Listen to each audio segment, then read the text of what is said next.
അടിക്കുന്നേ? ഞാനാ. പേരെന്താ? ബഷീർ.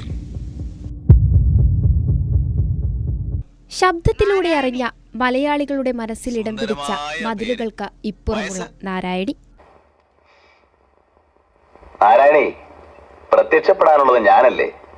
വിളിച്ചിട്ട് എന്താ പിന്നെ ഇത്രയും നേരം വിളിയാക്കാഞ്ഞത്? ഞാൻ ചുംബിക്കുകയായിരുന്നു. മതിലില്ല അല്ല, പിന്നെ ഓരോ പൂവിലും ഓരോ മൊട്ടിലും ഓരോ ഇലയിലും. ദൈവമേ, എനിക്ക് കരച്ചിൽ വരുന്നു. കയ്യിലൊരു ചുവന്ന ബഷീറിനോടുള്ള തന്റെ പ്രേമവും വിരഹവും സങ്കടവുമെല്ലാം നേരിട്ട് നാരായണിയിലൂടെ കാണാം. എന്റെ ദൈവമേ, അങ്ങ് എന്നെ എങ്ങനെ ഓർക്കും? അങ്ങ് എന്നെ കണ്ടിട്ടില്ല, തൊട്ടിട്ടില്ല, എങ്ങനെ ഓർക്കും? നാരായണിയുടെ അടയാളം ഈ ഭൂഗോളത്തിൽ എങ്ങുണ്ട്. ഭൂഗോളത്തിലെങ്ങുമോ? അങ്ങ് മുഖസ്തുതി പറയുന്ന എന്തിനാ? നന്നായിട്ടുണ്ടായിരുന്നു. നമ്മൾ നോവൽ വായിച്ചിട്ടുണ്ട്, മതിലുകൾ കണ്ടിട്ടുമുണ്ട്. അപ്പം അതേപോലെ തന്നെയായിരുന്നു. അതിൻ്റെ ആവിഷ്കാരമെല്ലാം നന്നായിട്ടുണ്ട്. കണ്ടത് വളരെ നല്ലതായിരുന്നു.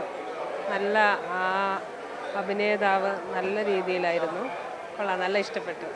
ഡെപ്യൂട്ടി പ്രിസൺ ഓഫീസർ സന്തോഷ് പെരളിയാണ് വൈക്കം മുഹമ്മദ് ബഷീറിന്റെ മതിലുകൾ എന്ന ചെറു നോവലിന്റെ സ്വതന്ത്ര ദൃശ്യാവിഷ്കാരം ഒരുക്കിയത്. അതിലെന്റെ ചുംബനങ്ങളുണ്ട്. ഈ ജയിലിൻ്റെ പൗലിയൻ കാണാൻ വരുന്ന ആൾക്ക് 8ാമത്തെ ബ്ലോക്കിൽ ബഷീർ കിടന്ന ആ ഒരു സ്ഥലവും നാരായണി കിടന്ന ഒരു സ്ഥലവും ആൾക്കാർക്ക് പരിചയപ്പെടുത്തി കൊടുക്കണമെന്നുള്ളൊരു ചിന്തയിൽ നിന്നായിരുന്നു ഈ തീമെടുത്ത് നമ്മളൊരു ചെറിയ നാടക രൂപത്തിൽ ചെയ്തത്.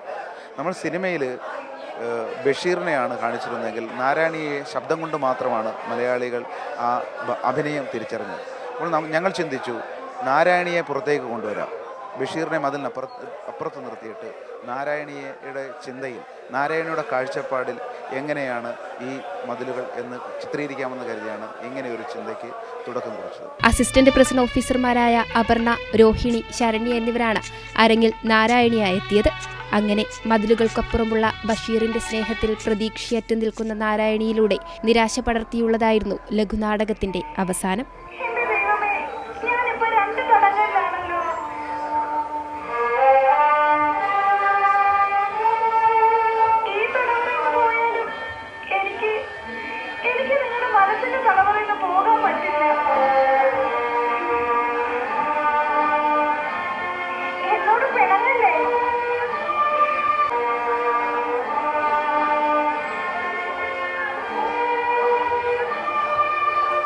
ആർ കെ കുമാറിനൊപ്പം മാനസ മനോജ്, കൈരളി ന്യൂസ്, തിരുവനന്തപുരം.